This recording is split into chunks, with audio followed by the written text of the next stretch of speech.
ಎಲ್ರಿಗೂ ನಮಸ್ಕಾರ. ನೀವು ನೋಡ್ತಾ ಇದ್ದೀರಾ ಲಕೀಶ್ ಯಶ್ ಯೂಟ್ಯೂಬ್ ಚಾನಲ್. ವಾಟ್ಸಪ್ಪಲ್ಲಿ ಅವಾಗವಾಗ ಹೊಸ ಫೀಚರ್ಸ್ಗಳು ಬರ್ತಾ ಇರುತ್ತೆ. ಸೊ ಇವತ್ತು ನಾನು ನಿಮಗೆ ಹೊಸದಾಗಿ ಬಂದಿರುವಂಥ 5 ಹೊಸ ಫೀಚರ್ಸ್ಗಳ ಬಗ್ಗೆ ನಾನು ನಿಮಗೆ ತಿಳಿಸ್ಕೊಡ್ತೀನಿ. ಏನೇನು ಫೀಚರ್ಸ್ಗಳು ಅಂತ ನೋಡೋಣ. ವಿಡಿಯೋ ಸರ್ ಇವಾಗಲೇ ಒಂದು ಲೈಕ್ ಮಾಡಿ. ಇವತ್ತಿನ ವಿಡಿಯೋನ ಶುರು ಮಾಡೋಣ. ಬನ್ನಿ ಶುರು ಮಾಡೋಣ. ಓಕೆ ಗೈಸ್, ಇವಾಗ ಮೊದಲನೇ ಒಂದು ಫೀಚರ್ನ ನಾನು ನಿಮಗೆ ತಿಳಿಸ್ಕೊಡ್ತಾ ಇದ್ದೀನಿ. ನಿಮ್ಮ ಒಂದು ಮೊಬೈಲ್ ಮುಟ್ಟದೇನೆ ನೀವು ಒಂದು ವಾಟ್ಸಪ್ಪಲ್ಲಿರುವಂಥ ಕಾಂಟ್ಯಾಕ್ಟ್ಸಲ್ಲಿ ನೀವು ಒಂದು ವಾಯ್ಸ್ ಮೆಸೇಜ್ನ ನೀವು ಕಳಿಸ್ಬೋದು. ಹೇಗೆ ಅಂತಂದರೆ ಗೂಗಲ್ ಅಸಿಸ್ಟೆಂಟ್ನ ಉಪಯೋಗಿಸ್ಕೊಂಡು. ಸೊ ಇವಾಗ ಗೂಗಲ್ ಅಸಿಸ್ಟೆಂಟ್ನ ಉಪಯೋಗಿಸ್ಕೊಂಡು ನಾನು ಒಂದು ವಾಯ್ಸ್ ಮೆಸೇಜ್ನ ನಾನು ಒಂದು ವ್ಯಕ್ತಿಗೆ ನಾನು ಕಳಿಸ್ತೀನಿ. ಅಂತಂದರೆ ನನ್ನ ನಂಬರ್ಗೆ ಇನ್ನೊಂದು ವಾಟ್ಸಪ್ ನಂಬರ್ಗೆ ನಾನು ಕಳಿಸ್ಕೊಳ್ತೀನಿ. ಹೇಗೆ ಅಂತ ನೋಡೋಣ ಬನ್ನಿ. Hi Google. Hello there. How can I be of service? Send a voice message to Lucky Geo 2. Sure. What do you want to say?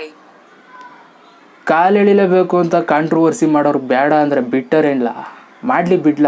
ಕಾಲೆಳೆಯೋರು ಯಾವತ್ತಿದ್ರು ಕಾಲು ಕೆಳಗಿರ್ತಾರೆ. ಪ್ರೀತಿ ಅಭಿಮಾನ ಇಟ್ಟಿರೋ ಜನಗಳು ಹೃದಯದಲ್ಲಿರ್ತಾರೆ.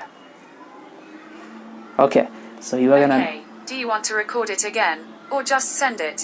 Okay done. ಇವಾಗ ನೀವು ಇಲ್ಲಿ ನೋಡ್ಬೋದು, ನಾನು ವಾಯ್ಸ್ ಮೆಸೇಜ್ ರೆಕಾರ್ಡ್ ಮಾಡಿದ್ದೀನಿ ವಿತೌಟ್ ಟಚಿಂಗ್ ಮೈ ಮೊಬೈಲ್. ಇವಾಗ ನಾನು ಅದನ್ನು ಜಸ್ಟ್ ಪ್ಲೇ ಮಾಡ್ತೀನಿ. ವಾಯ್ಸ್ ರೆಕಾರ್ಡ್ ಆಗಿದೆ. ನಾನು ಜಸ್ಟ್ ಅಲ್ಲಿ ಕನ್ಫರ್ಮ್ ಅಂತ ಹೇಳಿದ್ರೆ ಆ ಒಂದು ಮೆಸೇಜ್ ಅವರು ಕಳಿಸ್ತಾರೆ. ನೋಡಿ, ಪ್ಲೇ ಮಾಡ್ತೀನಿ. ಕಾಲು ಎಳಿಲೇಬೇಕು ಅಂತ ಕಾಂಟ್ರವರ್ಸಿ ಮಾಡೋರು ಬೇಡ ಅಂದರೆ ಬಿಟ್ಟರೇನಿಲ್ಲ, ಮಾಡಲಿ ಬಿಡ್ಲ. ಕಾಲು ಎಳೆಯೋರು ಯಾವತ್ತಿದ್ರು ಕಾಲು ಕೆಳಗಿರ್ತಾರೆ. ಪ್ರೀತಿ ಅಭಿಮಾನ ಇಟ್ಟಿರೋ ಜನಗಳು ಹೃದಯದಲ್ಲಿರ್ತಾರೆ. ಓಕೆನಾ? ಸೊ ಈ ಥರ ನೀವು ಜಸ್ಟ್ ಸೆಂಡ್ ಅಂತ ಹೇಳಿದ್ರೆ ಅವರು ಈ ಒಂದು ವಾಯ್ಸ್ ಮೆಸೇಜ್ನ ಅವರು ಸೆಂಡ್ ಮಾಡಿಬಿಡ್ತಾರೆ. ನಾನು ಮುಂದಕ್ಕೆ ಏನು ಹೇಳಿಲ್ಲ, ಜಸ್ಟ್ ಸ್ಟಾಪ್ ಮಾಡಿದೆ. ಇವಾಗ ನೀವು ಸ್ಕ್ರೀನ್ ರೆಕಾರ್ಡರಲ್ಲಿ ನೀವು ನೋಡಿದ್ದೀರಾ. ಸೊ ಈ ಥರ ನೀವು ಗೂಗಲ್ ಅಸಿಸ್ಟೆಂಟ್ನ ಉಪಯೋಗಿಸ್ಕೊಂಡು ನೀವು ವಾಟ್ಸಪ್ಪಲ್ಲಿ ನೀವು ಯಾರಿಗೆ ಬೇಕಾದರೂ ಒಂದು ಮೆಸೇಜಸ್ಗಳು ಅಥವಾ ವಾಯ್ಸ್ ಕಾಲ್ಗಳನ್ನ, ಅಂದರೆ ವಾಯ್ಸ್ ಮೆಸೇಜಸ್ಗಳನ್ನ ನೀವು ಒಂದು ವ್ಯಕ್ತಿಗೆ ನೀವು ಸೆಂಡ್ ಮಾಡ್ಬೋದು. ಇದು ಮೊದಲನೇ ಫೀಚರ್ ನನ್ನ ಕಡೆಯಿಂದ. ವಿಡಿಯೋ ಇಷ್ಟ ಆಗಿದ್ರೆ ಇವಾಗಲೇ ಒಂದು ಲೈಕ್ ಮಾಡಿ. ನಿಮ್ಮಿಂದ 500 ಲೈಕ್ಸ್ ಎಕ್ಸ್ಪೆಕ್ಟ್ ಮಾಡ್ತಾ ಇದ್ದೀನಿ. ಜೊತೆಗೆ ನೀವು ನನ್ನ ಇನ್ಸ್ಟಾಗ್ರಾಮಲ್ಲೂ ಕೂಡ ಫಾಲೋ ಮಾಡ್ಬೋದು. ಡಿಸ್ಕ್ರಿಪ್ಷನಲ್ಲಿ ಲಿಂಕ್ ಇದೆ, ಫಾಲೋ ಮಾಡಿ. ಓಕೆ ಗೈಸ್, ಇನ್ನು ವಾಟ್ಸಪ್ಪಲ್ಲಿರುವಂಥ ಎರಡನೇ ಫೀಚರ್ನ ನಾವು ನೋಡೋದಾದರೆ, ಕೆಲವೊಂದು ಸಲ ಏನಾಗುತ್ತೆ ಅಂತಂದರೆ ನಾವು ಯಾರಿಗೂ ಮೆಸೇಜ್ ಮಾಡಿರ್ತೀವಿ, ಅವ್ರ ಕಡೆಯಿಂದ ನಮ್ಗೆ ಇನ್ನೂ ರಿಪ್ಲೈ ಬಂದಿರಲ್ಲ.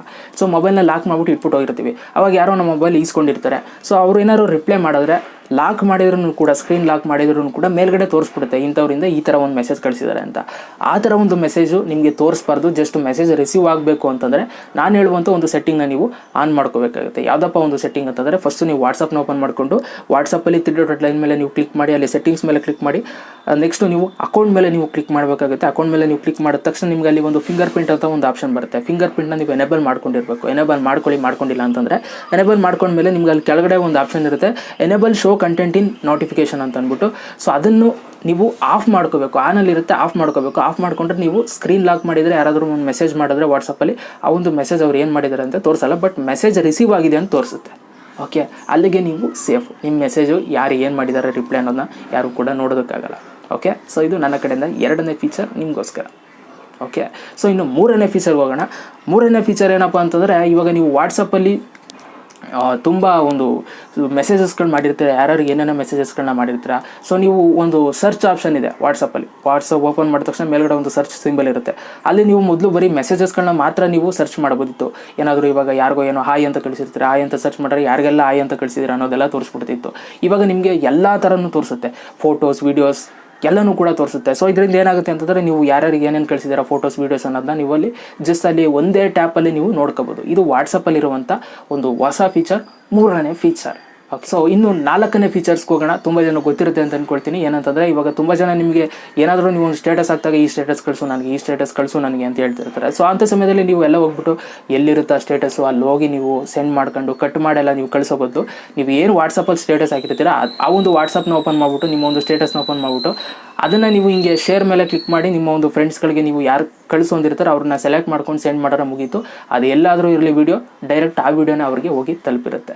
ಸೊ ಇದು ವಾಟ್ಸಪ್ಪಲ್ಲಿರುವಂಥ ನಾಲ್ಕನೇ ಫೀಚರ್. ಇನ್ನು ವಾಟ್ಸಪ್ಪಲ್ಲಿರುವಂಥ ಐದನೇ ಫೀಚರ್ ಏನಪ್ಪ ಅಂತಂದರೆ, ಎಕ್ಸ್ಪೋರ್ಟ್ ಚಾಟ್. ಸೊ ಇದನ್ನು ಕೂಡ ನಿಮ್ಗೆ ಆಲ್ಮೋಸ್ಟ್ ತುಂಬ ಜನ ಗೊತ್ತಿರುತ್ತೆ.